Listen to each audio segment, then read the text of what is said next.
Essentially, what you did is you had a trauma. Mm-hmm. You had a higher speed trauma. Mm-hmm. Most people come into offices just like this, as you know, where they have like a lingering knee pain or neck pain. It's just been going on from bad posture. Maybe it's affecting them on their sport or their activity, or they're just trying to improve their performance. That's usually kind of easy to deal with, at least my opinion. The way we treat you might be a little different because you actually had a trauma-based care. Mm-hmm. So we might have to go a little lighter at first, and then we sleep on it for a couple days. Your inflammation goes down a couple days. The swelling, the bruising goes away.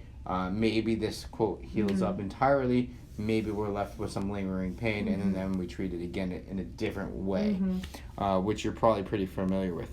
So I guess do you want to let's start knee down. Obviously, there's some abrasions and stuff like that.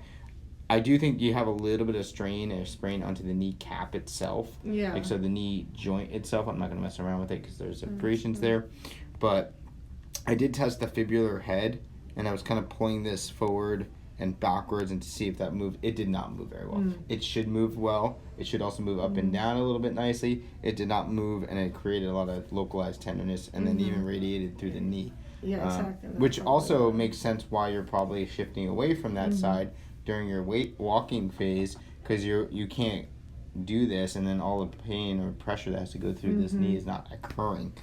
By the way, I want to let you know that your ligaments seem to be intact, so they're good to go. Awesome. So for whatever that's worth. And as a result of that, you just don't have as much what we call internal rotation. So it's just not as, and maybe it's just sprained or strained right now. That's something we'll have to kind of work on getting back a little bit too.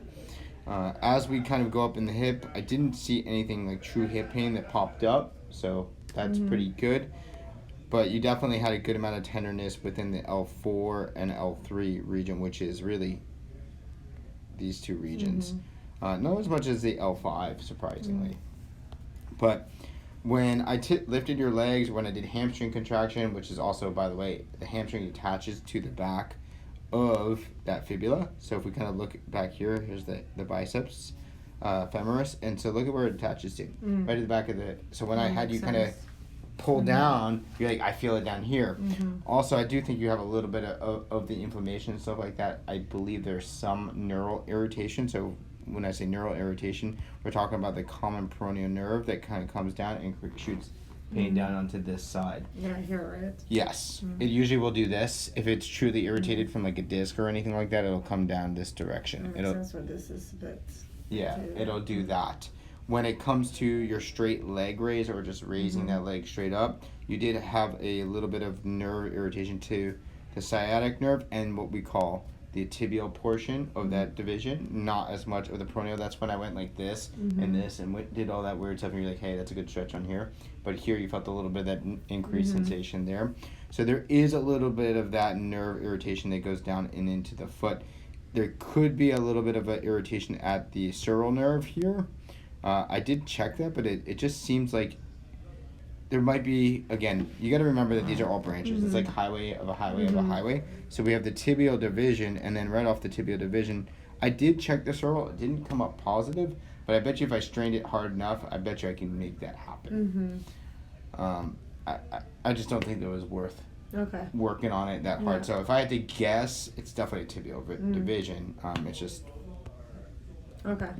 so we got to keep in mind that's probably why your back is hurting a little bit, because you also took a whiplash by definition.